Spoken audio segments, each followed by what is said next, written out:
machiegni jahera mar chenro mar penj laktar kokalo Ramogi TV kawa wacho ni ngima en mwandu. Matayo chenro ni en Ruth Otieno.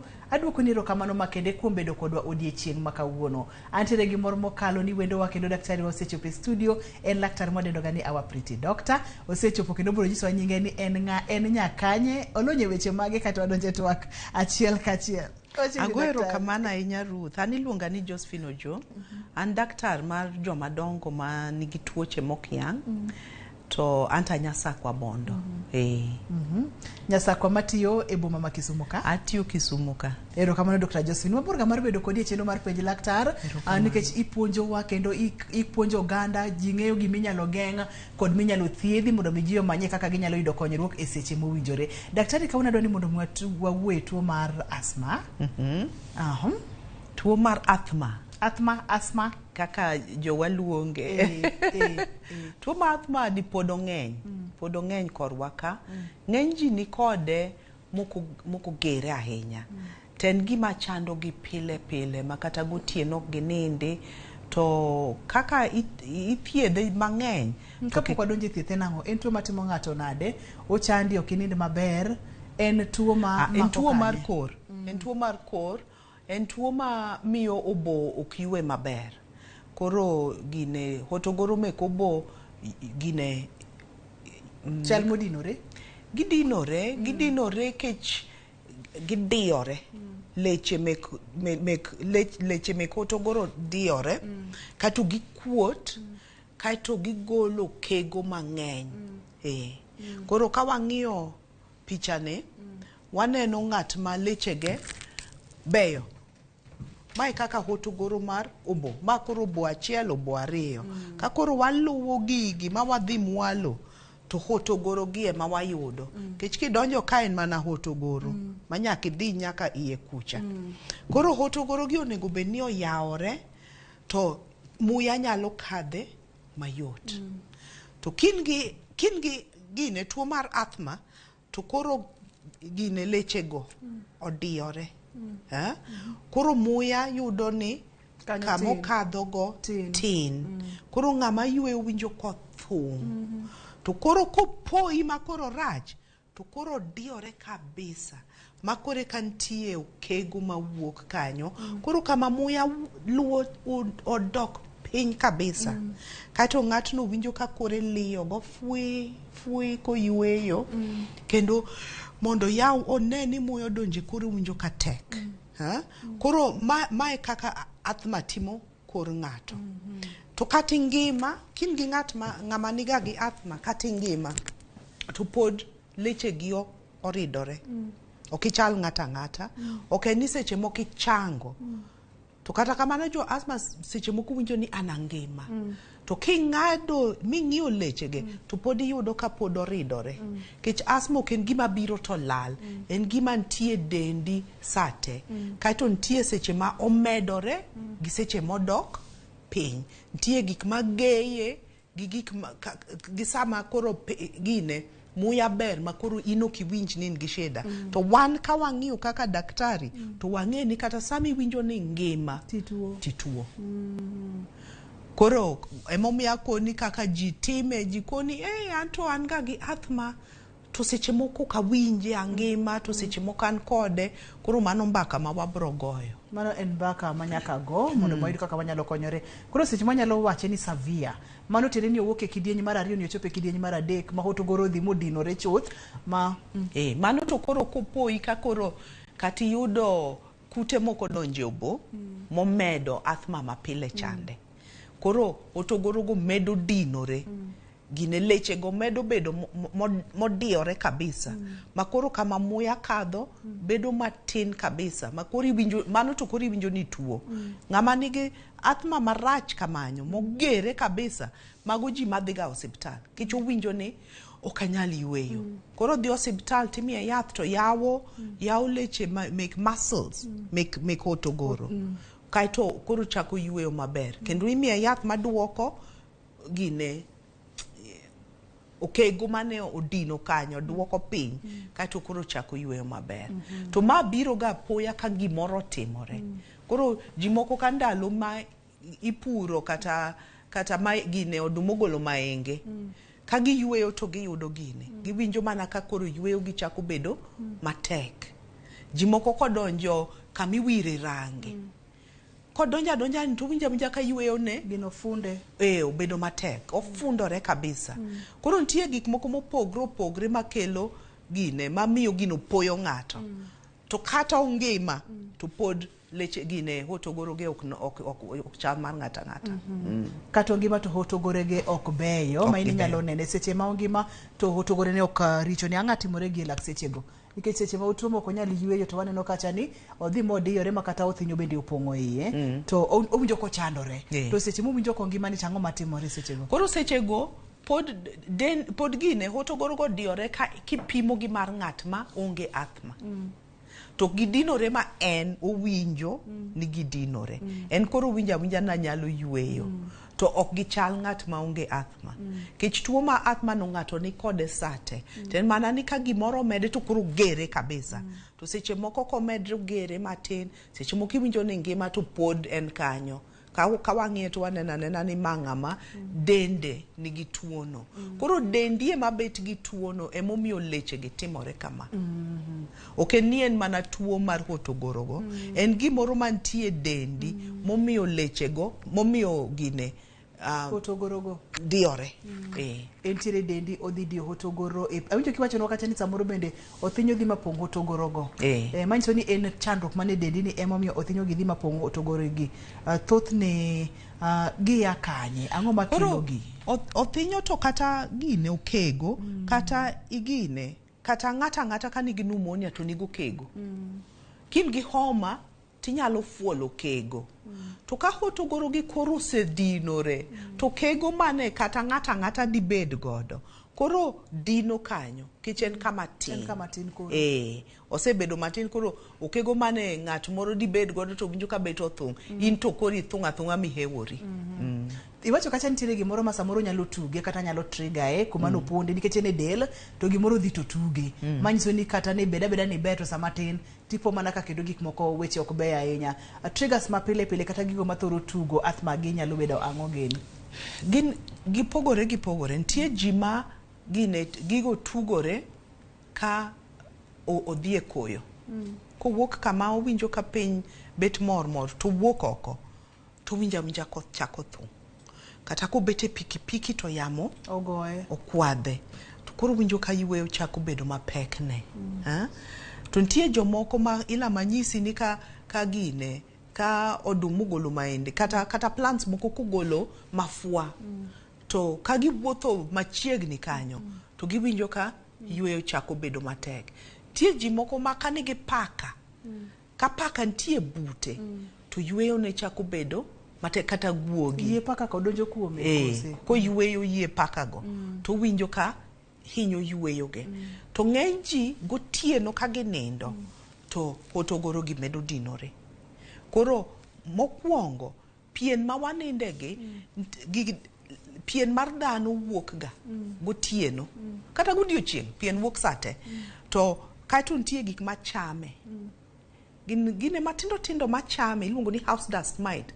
Koro gine pien gine bethe gik ma waninde godhro ginegi kata pilo ino kinene otin kabisa otin molo chwarni. Koro gigo bende kelo ka ji oyue gigo to giyudo attack mar asthma to koyo mana mar gotieno kele. Koro gigo ging'eny gik manyalo kelo mondo iyud trigger ng'eny. To gipogore ka kuom ng'ato gi ng'ato. Ng'ato ka ng'ato ni mana gi mare mamiyo bedo gi attack. To ji moko to mano kata gin godo to ok chandgi. To ento kodhi kucha to macha miya attack. Mathoth ne en gima nitiere del ma ka gimoro tuge koko nyalo kelo ni chandruok. Ka gimoro ko tuge bende ok nyal bedo kod chandruok. Beta kode maber. Thoth ne nyuolo ga godo ji koso ang'o mathoro ga timore momiyo ng'ato nyalo bedo kodgi e dende ma gimoro ko tuge to nyalo kelo ni chandruok.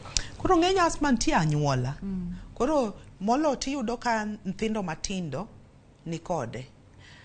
Nyithindo matindo giwach ga ne nigi asthma, giwacho ni gin gi bronchitis kech ng'eny gi ka gibedo madongo to gino lal. Koro ikoni ma nyalo beda bronchitis koro waneno ing'iya nyathino to kobedo maduong' to lal. To kaito bang'e kobedo kata higni 25 kendo duogo.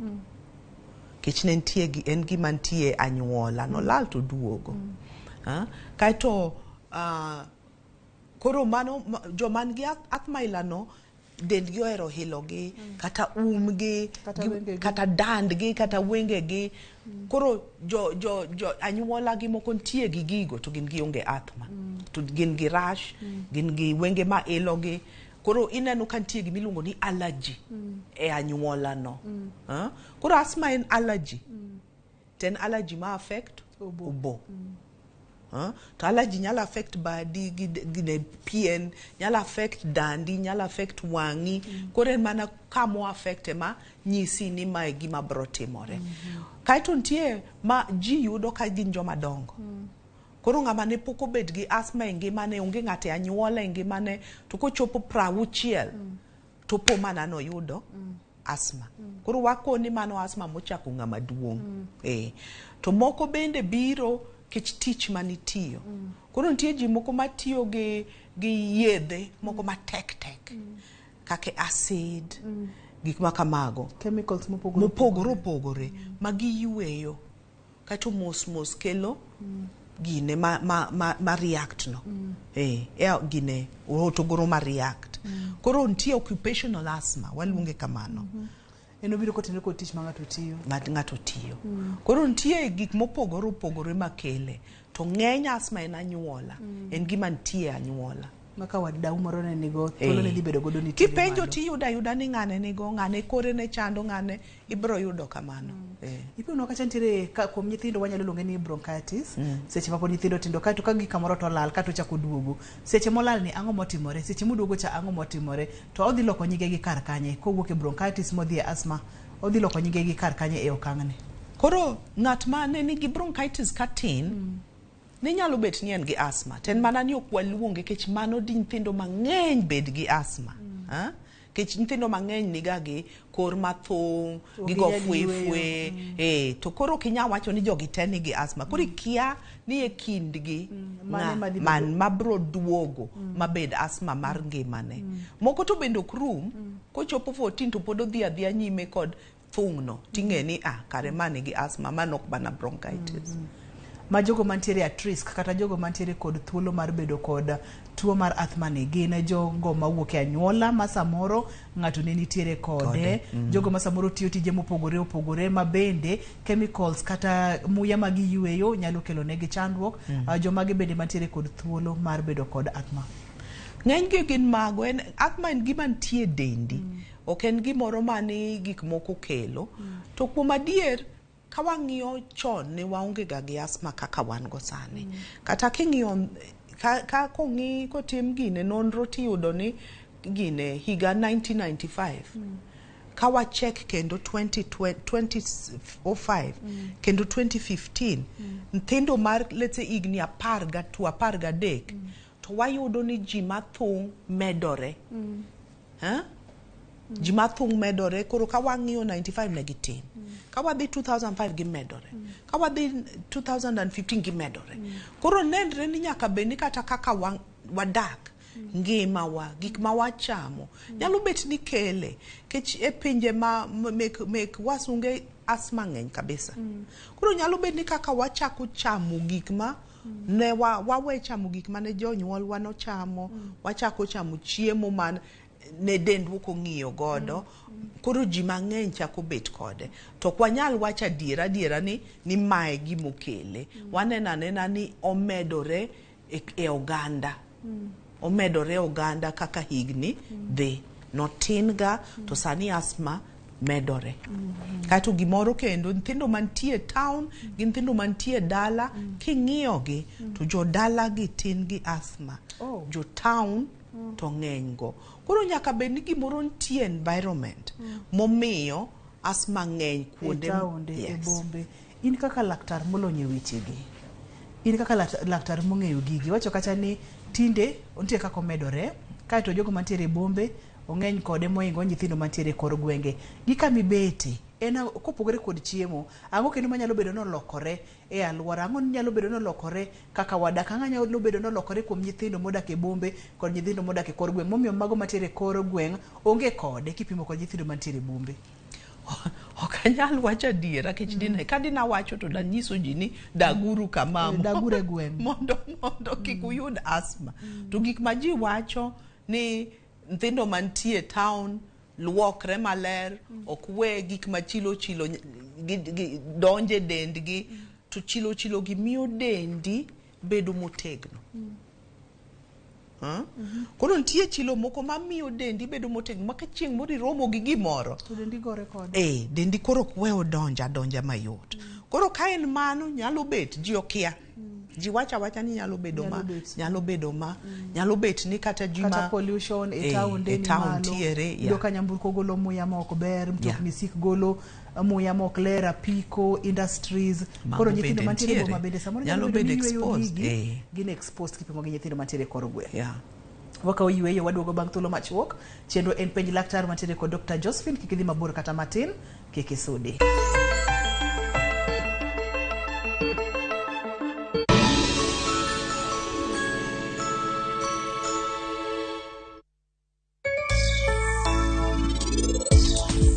Maricho gite initimo ni mana kosi initimo ne gimora amora to bende iniwe mana jodala ute mana nikech kosi kende to notimo ni gima lich kama enokelo ni wich kuot kata ki olokre Vani Obroi nyaka wamany Vani Obroi eka wang'e ni adiera ni kanye. Koro chakre kawuono kata kidwaro gima tin machal nade biro chuni ni in mondo isaya e kamiyo. Mating'o kae ni Vani Obroi.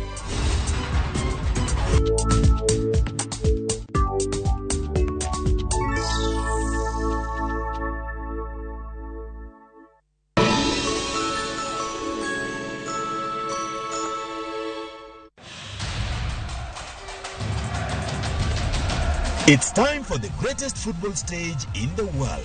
Hapa Shabiki.com tunakuletea the Qatar jackpot. Rahisi sana. Correctly predict 6 World Cup games kwa shilingi 8 pekee and win 60,000 shillings za haraka kila siku. Tuma neno QJP to 29063. Believe it. 6 World Cup games, 8 bob and 60,000 shillings cash is all yours. Play now. Strictly not for persons under the age of 18. Betting can be addictive. Play responsibly. Shabiki.com is authorized and regulated by the BCLB. License number 416. Shabiki.com.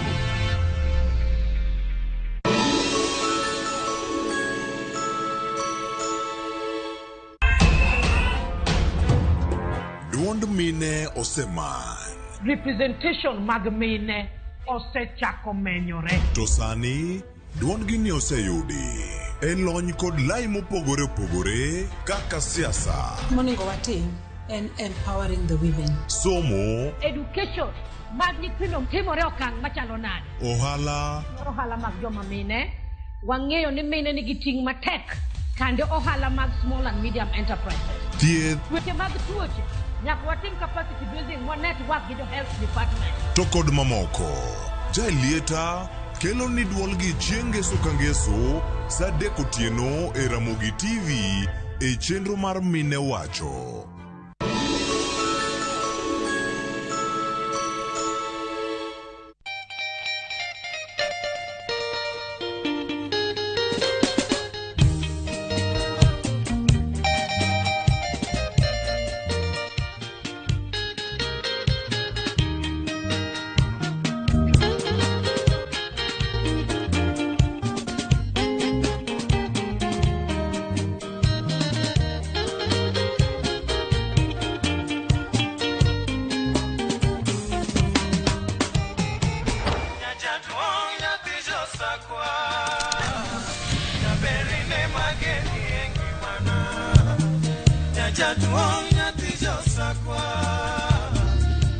Radio Ramogi, Cartoon Jaluo.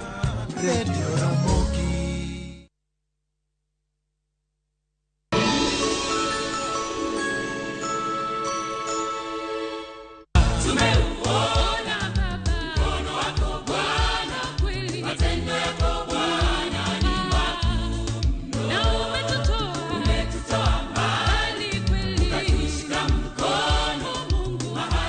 ukitaka kupata sikiza kodi ya mkono wa Bwana, tafadhali bonyeza *811*404#.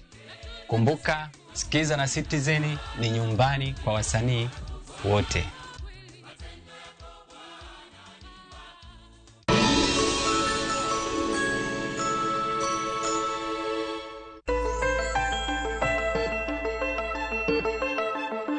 Machiegni kendo penj laktar kokalo Ramogi TV kawacho ni ngima en mwandu. Wantiere kod Dr. Josephine wang'io asthma luore kod kaka iluonge, to en chandruok achiel ma hotogoro mar muya dhi to dinore ma muya ok nyal kalo e yo mayot. En gima nyalo fundo ng'ato ma ka ok okony ng'ato maber kata mapiyo piyo to nyalo kata wito ngimane. Kane wang'io jogo mantiere ong'ala mamalo mar yudo tuoni kata chandruogni, ipimonwa ni jogo ma samoro tiyo kuonde mopogore opogore, jogo ma samoro anyuondgi nitiere kod jogo ma thoro dake town, nyithindo kipimo kod nyithindo mothoro dake dala. Daktari, mantiere kod kidienje adi mag asthma? Wantie ariyo. Ntie asthma mar anyuola to gima na wacho ni mar jomadongo. Koro mar anyuola ni to mar ji ma anyuola gintie gi allergy. To mar jomadongo gin ji ma unge allergy. Gin mana gi asthma to unge allergy to bende unge anyuola, oyude ayuda. To kendo wakodi ntie mar adek to mano mar ji motiyo kuma ne ntie gimoro ma odonje e ng'wech ma koro ohinyogi okelo negi asthma. To weche mag severe kod chronic, pogruok mag ariyo gi en ang'o? Koro asthma wuon ten gima kisebet godo tibet kode ngimani. Emomiyo nyithindo kwadwa luongo ni asthma nyaka wang'e ni gino bro dhi nyime ngimane. Koro ka isebet kode tibet kode ngimani. Gima in godo ngimani waluongo ni chronic. Gimin godo nyaka chieng' en waluonge ni en chronic. Koro asthma en gima chronic. Ten mana ni seche moko omedore to seche moko odok piny. To okorum ni okolal, pod entie kanye dendi. Kaito severe ten mana ni seche moko komedore to koro othung kabisa. Ma kori tuo in ng'ama kake wach nyalo wito ngimani. Mano kori yudo severe attack. Gimopoi, mobiro kuomi, mahinyi. Mano koro waluongo ni severe asthma attack. E seche ma ng'ato nitiere kod severe, chronic tiwacho nitiere kod ngimani ma nyaka koro ang' wamul mana matin kaka inyalo dak kode ngimani duto te. Mondo ming'e triggers ni kapo nono ni koyo ng'ich to tima kama, kapo nono ni awuothe laro kuma maua samoro ng'eny nyalo kelo ni chandruok, kata kuma paka pus kod guogi nitiere nyalo kelo ni chandruok, wabong'io mano bang'e matin. Seche ma ng'ato nitiere kod severe, thoth ranyisi ma ng'ato nyalo neno gin ang'o gini? Koro asthma kata oken severe kata en severe ranyisi ge gin ang'wen. Ifuolo, koro ithung', igolo kego, kendo koro igo fwe. Koro iruto, chal maruto. Oliyo, koro ruta sach, yes. Kato iwinjo kithung'. Koro magi again, macha kor maliyo, ng'ama fuolo, iwinjo kokinya yueyo maber. Adundo seche moko gwecho matek ka koro okiyue maber. Kech mondo omi muyo dhie dendi nyaka dundo konyi. Kato ji moko koni giwinjo ka gima korgi gimoro diyo. Jimo gine disnyani en mana ni okiyue maber. Kato ka koro rach ahinya to koro dendi ng'ich kabisa. Kendo kinya yueyo makata kiloso to kinyal loso mitiek wach miwacho. Ing'ado wach kech onge muya ma minyalo loso godo, kinya kata wuotho. Mano koro rach kabisa. To koro ji man mana gi asthma ma mild ni gotieno gifuolo, korgi liyo, giwinjo ko ginya yueyo kato korgi ridore. Tok ridre marach ma koro winjo ni gini hewa.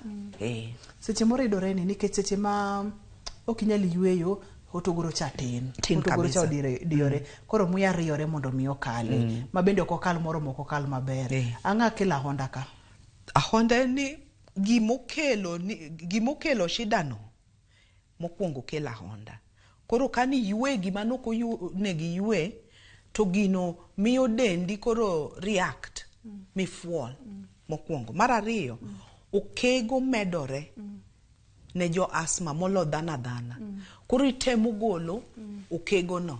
Isiwinjo ka koro fundore no bende ni gole. Idwa ni gole. Koro ibitemo gole. Koro mago e gik momiyo ifuol ahinya. Tango momiyo del bedo mang'ich. Dendi ng'ich ka ok yud gine oxygen moromo e dendi. Koro gima timre ka dendi ka oxygen tin to dendi loro kuonde ma ok important. Koro pien ok en important.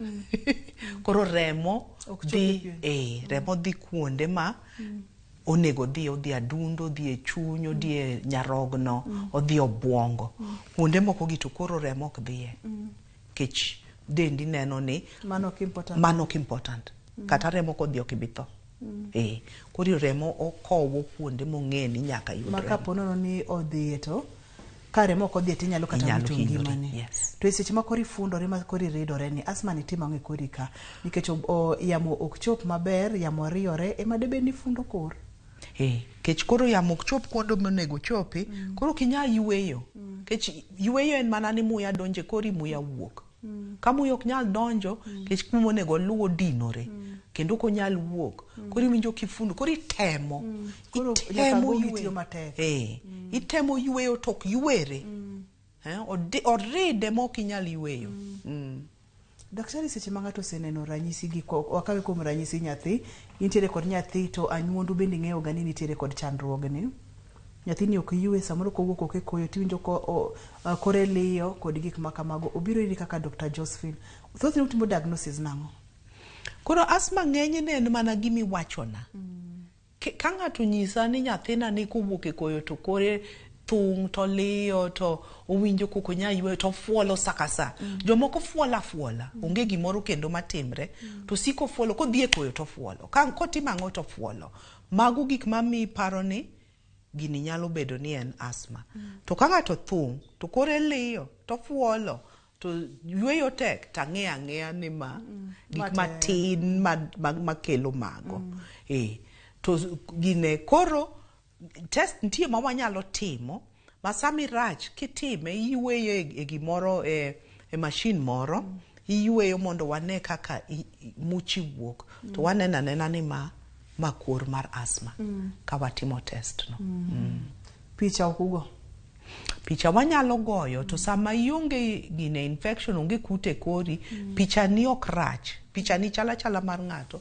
En mana nikech jo asthma gine muya ok wuog oko mayot.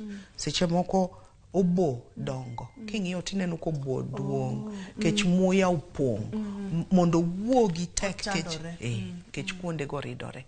Ma samoro nyalo go picha mana mondo mibed godo gadiera to gima ng'ato wacho ni mano en.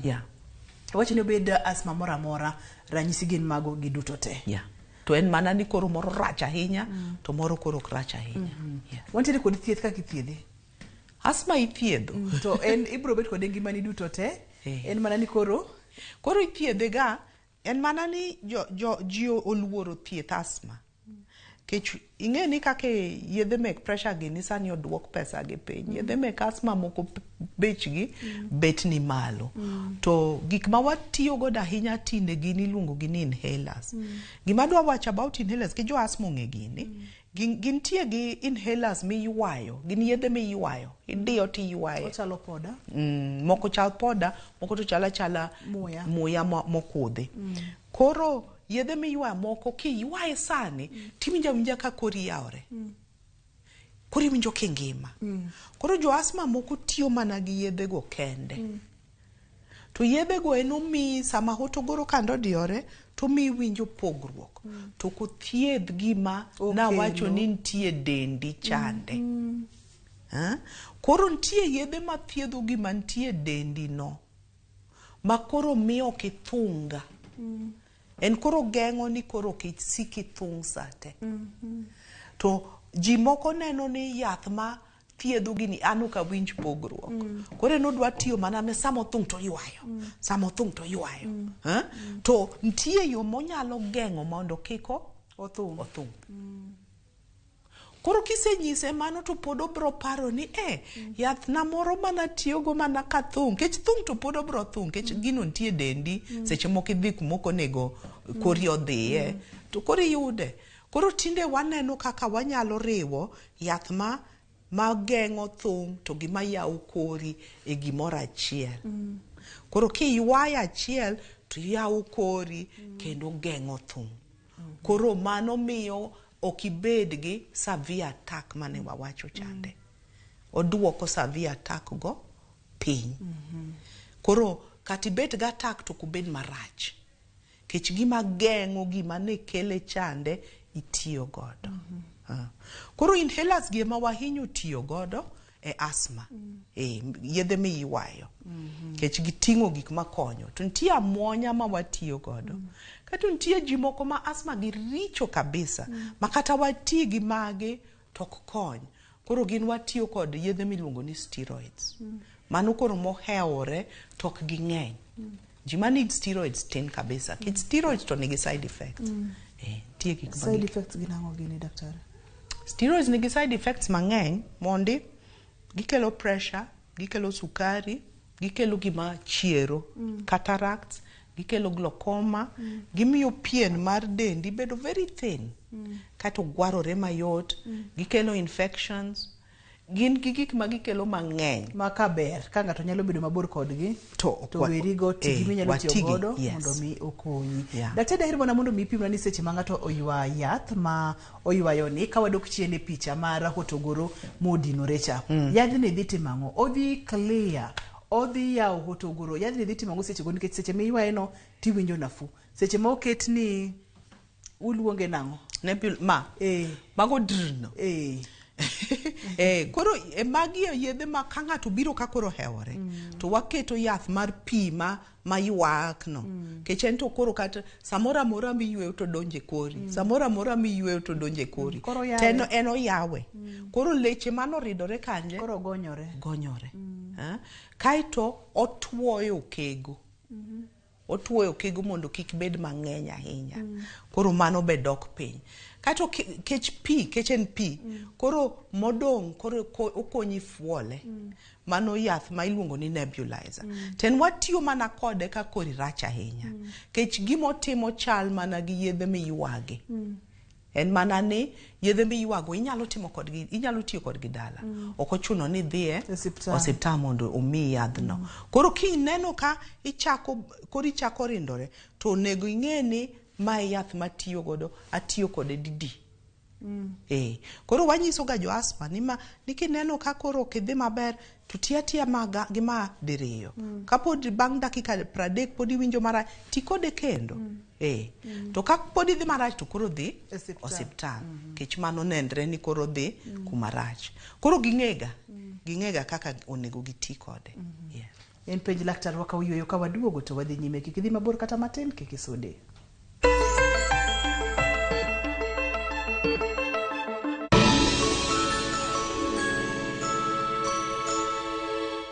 This December, drama. Have you told them about your marriage? I'm gonna send my flying kiss to you. Romance. I love you so much. Comedy. Look at this one. Unacheka na una meno mbili. Music and so much more.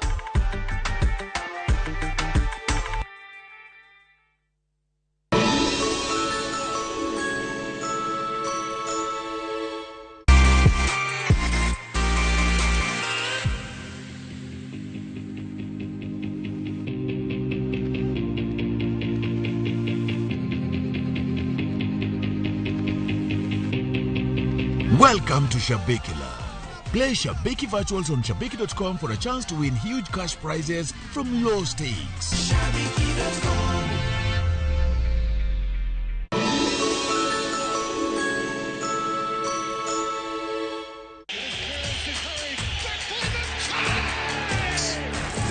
Have doodles taken over your home? Hey.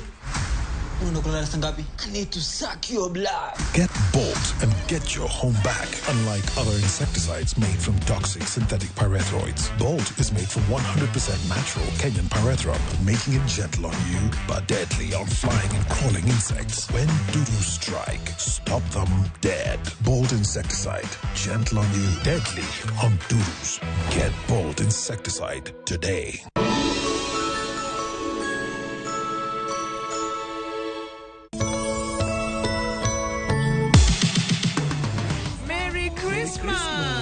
E kinde nyasi mar Christmas, wamedo dhialo hono mar Yesu. Kawakelonu tugo mopogore opogore. Koro nikech en Christmas wakelo yien. Nyaka tuke mabiro moro nyithindo. Kwes mawer mamit. Kod gik moko mabeyo beyo. Mana Ramogi TV.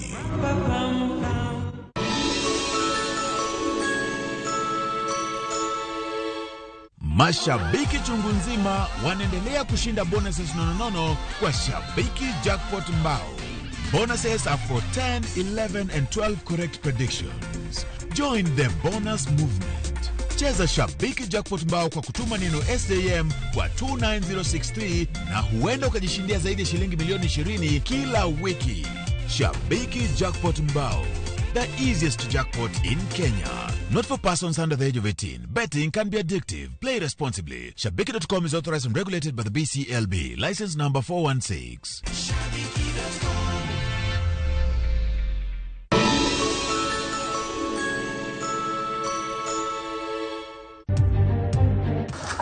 Your ladyship, she is sorry to the family and to the victims. And importantly, your ladyship, as a Christian, she prays for the souls of the three departed. Jonek mago kil Willy Kimani okwayo ng'uono e sama girito ng'eto mar buchgi tarik 3 dwe mar 2 higa manyien. Because of them, we are better off as a nation, stronger as a country, and safer as a people. Piny owacho singo chuogo aguch omenda makonyo familia mag obila mawito ngimagi e yor tich. The national and county governments will work together to ensure inclusive policy and project development to enable the country achieve food and nutrition security. Migao mar pur riwruok kod 10 counties osingo matiyo kamoro achiel e kedo gi midhiero moluoro sekta mar pur.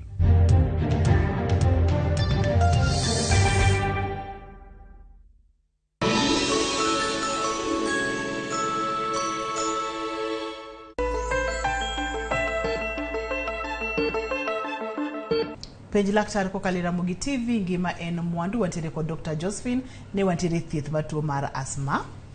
Mabende wachonwa kata ni thieth thoro bedo achiel en maneni ka koro chopo matek ahinya kok inyalo dhi iter ng'ato e siptal mondo mi koro ketne maigo gi pino mondo mi oyaw kore mapiyo piyo. Po nono ni ng'ato tiyo kod yedhe gi ni wacho kata ni ging'eyo kaka onego bed ni gitiyo kodgi. To samoro ng'ato oseneno ranyisi gi to onge gadiera ni nyathina ni kata watna ni nitiere kod asthma ema chande. Koro ka kiparo ni ng'ato nigi asthma to nigi dhi mondo onon ka en godo kech en gima ok birumo. Ken mana bronchitis to biro to lal ka nyathi ngima to onge shida. To ndalo ma ogine nyithindo man gi asthma to hinyo bet kani fuolo gotieno ka gotieno gi fuolo kor gi jothunga. Koro ka nyathini chal kamano to nego noni mondo ng'eni en gi asthma kata onge go. Kata en gi bronchitis ma biro rumo. To ndalo ma kech gini geng'o nyithindo ok dhi e skul. Kech othung. Ok onyal ringo. Mano be gimo kawacho ni. Kech joma nigi asthma ka gitimo exercise to korgi yawore. Thung. Mantiere go. Mantiere go. Korgi thung. Koro koko thiedhe to gik skul go yudo ka tekne. Koro iwuoro ni to nyathina ni ok ohero dhi e skul nang'o. To kare en mana ni kodhi to hinyore. Ohinyore. Inyise ni ringi to ok onyal ringo. Tim ma to ok onyal timo. Koro kothiedhe to onyalo timo gigo. Koro ka nyathini fuolo gotieno kore liyo ineno ka bende onyagre gi timo gik moko to nego noni to ma dibede asthma mondo chake thieth. Kech kothiedhe to ineno anena pogruok. Bende embo neno pogruok. Onyalo timo gik mano konyal gatimo. Kech yath mageng'o gine gima kelo gine leche mondo jing'no. En kitiyo kode pile pile tinena nena ka kori chalo chako gi kor ng'ata. Makati dhi kuma ne kani dhi e tiwinjo kithung. Koro sani kidhi to kiwinj kithung. Kiringo to kithung. Kiwuotho but pusi to kithung. Koro yedhe go ka itiyo kodgi tingima. To ng'eny jo asthma to tiyo kodgi kata kosewinjo ko ngima to kon tang'o miya muonyo gini ka ang'o miya aywa gini to werego owere kata bang' dweche 5 oduogo ni yedhe kande nokotiyo. Nokotiyo to an mana wegi. Nowegi. Ok ni yedhe nokotiyo. Gitiyo sama itiyo kodgi. Kiwe tiyo kodgi to gima ne in dalili mane in godo go duoga. To seche ma ok itiyo kode, samoro itiyo kode to iwinjo ka itiyo kode ber, kata iwe tiyo kode iwinjo ka ionge kod ataki bera ka itiwe tiyo godo. Ing'e ni nitie ji man gi asthma mopogore opogore. Nitie ji ma saka sa githo. Gima tino timre to githo. Mago ji mong'e ang'eya ni ka we tiyo gi yadhni tabro tho. To nitie ji mabet gi attack kadichiel. Koro jogo ok wawachnegi ni giti gi yath pile. Koro ka in ng'at ma e dweche 6 ibet kata gi attack 2 kata achiel. To koro miya yath ni sama ibedo gi attack no ti gi yadhni. Kionge attack to beda. To ng'ama e week ka week obedo gi attack to wanyiso ni ti gi yadhni pile. Koro luore gi kaka asthma ni chal. Koro mari ok ni nyaka chal gi mar ng'at moro nono. Emomiyo gine yedhe gi gin meki ne ma onyisi ni ti kodgi kama. Koro ji mopogre wanyiso ni in ti nyalo tiyo gi mari kama, in to nego ti gi mari kama. Pimna daktari kaka samoro ng'ato nyalo control attacks gegi kata ka ponono ni seng'eyo triggers ma ka ponono ni obedo kodi machiegni to nyalo kelo ni chandruok. Thothne di nyis jonyuola kata jogo mantiere kod asthma nang'o mondo mi control attacks gi, nikech kaka ni wacho onyalo thung'i ma koko ringo kodi kata kokido yath mapiyo to nyalo kelo ni chandruok. Onyalo hinye. Koro gimokuongo to ka nyathi odake ot ma ji madho ndawa, mano gimonego oweya. Ka ng'ato nyaka madh ndawa to madh ndawa oko. Kech jo asthma gine ich ndawa nok ber kodgi. To mano giminyalo geng' mayot. Moko dipoko bet matek. Kaito nakoni gik ma ji ninde bedo gagi dust mite. Dust mite ni wanyalo kontrole. Mokwongo kik bede carpet ni ngi carpet e konindo ni. Kech mano kuma dust mite go dake kabisa. Kaito bedding mar ja asthma kanyalore to kete plastic ma waluongo ga ni Macintosh ni. Itwang'o ne mattress. Mondo en kori nyalo yueye. Koro wika wiki yueye. Pilo bendi ikete Macintosh bendi yueyo. Mondo kik bed gagi dust mite. Koro onget kotiyo go onget timoyo. Every week imoyo. Mondo e chieng'. Mondo gigo tho. Dust mite gi chieng' nego. Chieng' nego gi. Kaito gik moko kaka pets ji mantie gi pusi gi guoge ot wa discourage mago. Furniture kantiere to kik bed ila mabetene mar nanga obed minyalo ywe. Mago gik maduoko gik ma usually expose ng'ato to gigi. Kaito gine koro ji ong'eyo ni kadonjo kuonde kata mi paint kata ma buru ng'enye. Koro ng'ato nyalo avoid mano. Tinde ma oyienwa rwako mask ni. Jo asthma yudo nafu kabisa. Rwak mask. Kamora midhi rwak mask. Kama buru ng'enye. To rwaka mask. Sani oyiene ji onge ng'ama bro penji ni tang'omiyo irwake. To moko waneno ka duoko gine bed ma sirikande onego ng'e. Kech nitie kuonde ma muya uchido kabisa. To hinyo jo asthma. Koro ji neno kaka giduoko pollution piny. Mondo jo asthma bed maber. To ne wawacho ni jo modak dala perhaps en pollution ema tin emomiyo nthindo onge gi signs mek asthma hinya. Nikech muya ma giyweyo ler mantiere. Maka ber daktari to kik iket nyithindo ne odak e boma ahinya. Samoro bende tergi e dala. Mondo mi seche ma iyweyo muya tin bende iyweyo muya maler. Dala mantiere kod yiende mang'eny. Yieni bende wacho ga ni luoko yamo. Koro yamo ma nyithindo yweyo en yamo maler. Korka cleaning products ka mago gin gigo miluoko godo ot kata mirito godo gige ot kaka lewni. Mulna kanyo mana matin. Nitie ji moko ma react to cleaning products. Magik ma otiyo go to ging'eyo. Ong'e ni ka tiyo gi gini to kora thum. Koro mago gik ma ok onego ti godo. Kata sabunde luok ma kiluokori godo to ithung. Ya sabunde luok ok johinyoga to gik moko man gi kia chlorine mage gik ma jokelo ga thung. To sabun to ogikete ga gik ma nyalo hinyo jo asthma. Ng'eny gi ok gitem ga.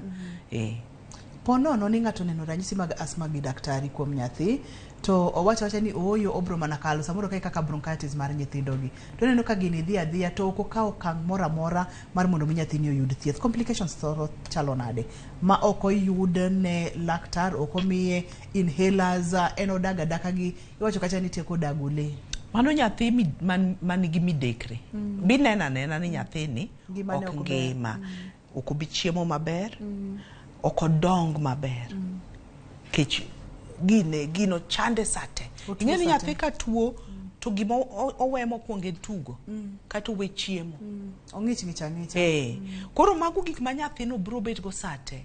Ok onind maber kech gotieno siko ofuolo.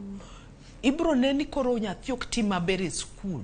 Tikoni nyathi ang'o motimo to kare nyathi tuo. Koro mano gima bro hinyo nyathini e ngimane. Kech onge ng'amo nono ni tang'o miyo nyathini chal kama. Koro dwani ka one ka nyathini gi ne shida ma sakasa ofuolo. Molo nthindo ten fuolo. Seche moko ok gi go fwe moko to timo. To en mana ni ahonda sakasa ahonda. Seche moko kore thung. Mano nyathi monego dhi noni to nyathini ang'o matime. To bende konyisi ni kete yath, kete ok obi bete nyaka chieng'. Kete aketa kech yedhe go konyo nthindo. Erokamano daktari. Ponono ni ng'ato daher mondo mi otudre kodi kata mondo mi oyudi, inyalo yudi kanye e boma ma Kisumo ka? Boma ma Kisumo atiyo ga kamoro ni Kisumu specialist entiere Riat we got. To simo ma inyalo yuda go en 0785 661 255. Mano 0785 661-255. Erokamano daktari. Wach mogik miweyo wagodo ma ok digomb ni wil godo kata matin. Asthma medore. Sani omedore kendo ohinyo gine nthindo. To en gima inyalo thiedhi. Kain gi asthma to kik ibed ni bet gi gine ni kori thung saka gipaka giguok. Kik ibed ni thung saka sa to okikaw yath kako negi kaw. Kech yedhe tidhigo nyime en gaye ok thiedhe norum. Kato triggers bebed godo mabor. Gipaka mana wacho ka. Kik gidag nie ot. Erokamano nya Dr. Josephine. Erokamano. Chieng' moro kaluongi kendo yie mondo ibi wago mbaka wapuonjo oganda mondo mabed kod ngima maber. Amba go erokamano. Nikech ngima en mwandu. Donge. Chendo en penj laktar biro ni achiel kachiel kokalo Ramogi TV. Ngima en mwandu mate chendo ni en Andruth Otieno. Aduoko ni erokamano makende kuom bedo kodwa. En gima fundo kor, en gima miyo muya ok nyal donjo maber. Seche ma muya ok donjo maber, oroko del duto te. Ang' ibro winjo kifuolo, iwinjo kiol, nyathi nyala kata gore piny nikech muya ok donjo e dende ma ang' nokelne chandruok. Omiyo kineno ka nyathi fuolo ahinya, ineno kothung', tema tek mondo mi penj ni to en ang'o matimore kuom nyathini. Nyaka kendo odiochieng' machielo, oriti masani.